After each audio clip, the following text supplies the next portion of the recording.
जब कभी आसमान ने बिजलियां गिराई हैं, जब कभी आसमान ने बिजलियां गिराई हैं, इसने सिर्फ गरीबों की झोपड़ियां जलाई हैं। तो प्यारे बच्चों, गरीब बन के नहीं रहना है, क्योंकि सितम ढाने वाले लोग बहुत हैं और सितम सहने वाले गरीब होते हैं। गरीबी से कैसे हम लड़ सकते हैं, गरीबी से हम कैसे ऊपर जा सकते हैं, इसका सिर्फ और सिर्फ एक ही माध्यम है कि हम इतना पढ़ लिख जाएं। 3 इडियट में आपने एक डायलॉग सुना होगा, खुद को इतना काबिल बना लो कि आपके पीछे नौकरी भागते हुए चले आए। तो प्यारे बच्चे, खुद को काबिल बनाना है तो हर एक चीज आपको समझनी पड़ेगी। आज फिर मैं आपके सामने हाजिर हूँ।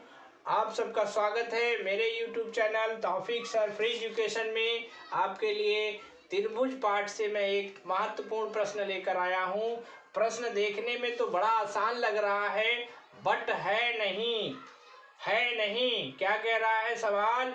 एक समकोण त्रिभुज का कर्ण और आधार क्रमशः 7.5 सेमी और 4.5 सेमी है, तो लंब भुजा की माप क्या होगी? प्यारे बच्चों, आपके लिए मैं बता दूं, इसको करने से पहले आपको एक फिगर तैयार करना पड़ेगा। जैसा कि आप देख रहे हैं, त्रिभुज ABC ये 90 अंश का, किसी भी त्रिभुज में अगर कोई कोण 90 अंश का है तो उस त्रिभुज को हम क्या कहते हैं? ये लिखा हुआ है समकोण त्रिभुज। समकोण त्रिभुज, ये आपका समकोण त्रिभुज है। अब समकोण त्रिभुज में इस तरह के सवालों में आपको एक थ्योरम, एक प्रमेय का प्रयोग करना पड़ेगा। थ्योरम क्या है? बहुत आसान सी थ्योरम है जो आप 6 से पढ़ते चले आ रहे हैं, बट ये प्रश्न आसान नहीं है, करना आसान नहीं है। ये बोर्ड एग्जाम के लिए आपको क्वेश्चन दिया गया है, तो इट मीन्स ये आसान नहीं है। कैसे करेंगे, क्या करेंगे, ये आपको समझाता हूँ। इसको सॉल्व करने के लिए आपको लगाना पड़ेगा एक थ्योरम जिसका नाम है पाइथागोरस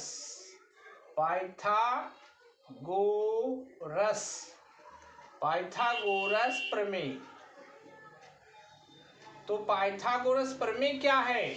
पाइथागोरस प्रमेय अगर आप थ्योरेटिकल समझेंगे तो उसमें ये कहा जाता है सबसे बड़ी भुजा का वर्ग शेष 2 भुजाओं के वर्गों के योगफल के बराबर होता है। ये पाइथागोरस ने प्रूव किया था। अब इसमें बताया क्या गया है? सबसे बड़ी भुजा, याद रखिएगा, समकोण त्रिभुज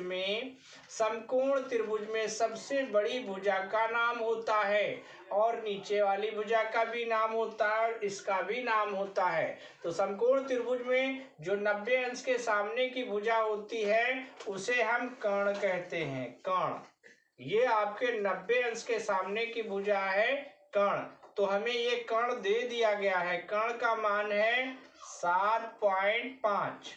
उसके बाद नीचे की भुजा आप इसमें बदल भी सकते हैं, लंब ये हो सकता है, लंब ये भी हो सकता है। ये आप ट्रिग्नोमेट्री में जानते हैं, अगर हम थीटा इधर लगा देंगे तो लंब ये हो जाएगा, आधार ये हो जाएगा। बट यहाँ हमने ट्रिग्नोमेट्री का ही यूज नहीं किया है, यहाँ पाइथागोरस प्रमेय का यूज हो रहा है। तो नीचे वाली भुजा को हम आधार कह सकते हैं। सिंपल सी बात है। तो आधार हमारा है BC और BC का भी मान हमें दे रखा है 4.5। अब हमसे पूछा गया है लंब का मान, यानी कि हमारे पास AB का मान नहीं है। तो पाइथागोरस को थ्योरमली अगर हम लिखेंगे तो क्या लिखेंगे?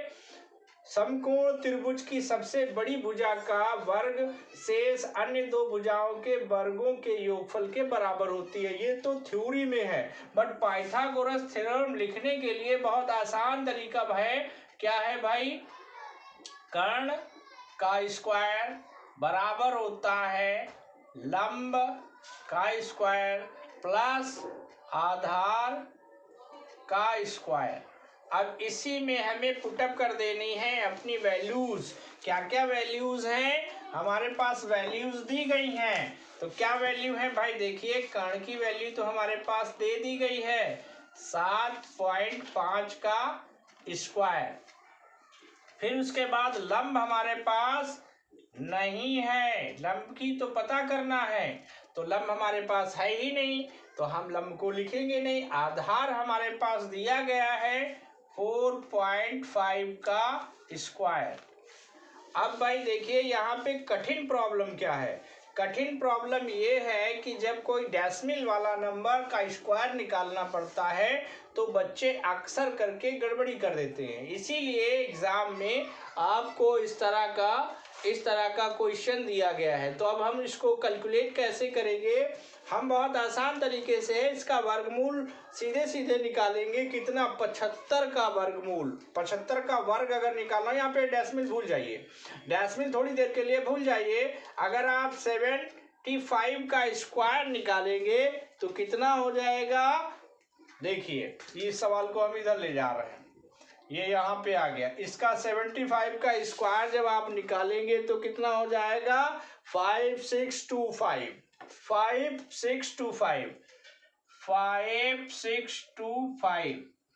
अब देखिए भाई यहाँ पर इसका मतलब ये होता है 7.5 इंटू 7.5, इसका मतलब डेसिमल के 2 नंबर मिल जाएंगे। तो डेसिमल हमारा यहाँ पर आ जाएगा, डेसिमल। अब इसका स्क्वायर निकल आया है। अब क्या करेंगे, अब देखिए आगे क्या होगा। लंब हमें पता ही नहीं है तो ये यूं ही लिखा रहेगा, लंब का स्क्वायर। प्लस में अगर हम 4.5 का स्क्वायर यानी 45 का स्क्वायर निकालेंगे तो ये निकलेगा 20-25, यानी कि जैसा हमने यहाँ पे किया था उसी प्रकार से डेसिमल के 2 प्लेस यहाँ भी आएंगे, डेसिमल यहाँ पे आ जाएगा। अब क्या करना है, अब हमको करना ये है कि इसको इधर रिप्लेस कर देना है, इसको इधर रिप्लेस कर देना है। कितना आ जाएगा, 56.25 माइनस 20.25 या 25 इक्वल इधर रह जाएगा लंब, इधर बचा है लंब का स्क्वायर। अब हम इसमें से इसको जब सब्सट्रैक्ट करेंगे तो 25 माइनस 25, ये तो आपका 0 0 हो जाएगा, मतलब डेसिमल प्लेस 0 हो जाएगा। डेसिमल प्लेस 0 हो गया। अब 56 से 20 निकलेगा तो आ जाएगा 36। 36.00 है। अब पॉइंट के बाद, डेसिमल के बाद अगर 0 0 होते हैं तो हम क्या करते हैं, उनको लैप्स कर देते हैं, मतलब उन्हें छोड़ देते हैं। इट मीन्स हमारे पास ओनली है 36 और ये लंब का स्क्वायर। इस स्क्वायर को यहाँ से हम क्रॉस करेंगे, मतलब हटाएंगे तो इधर आ जाएगा रूट स्क्वायर। अब 36 का रूट स्क्वायर आप सभी लोग जानते हैं 6 होता है।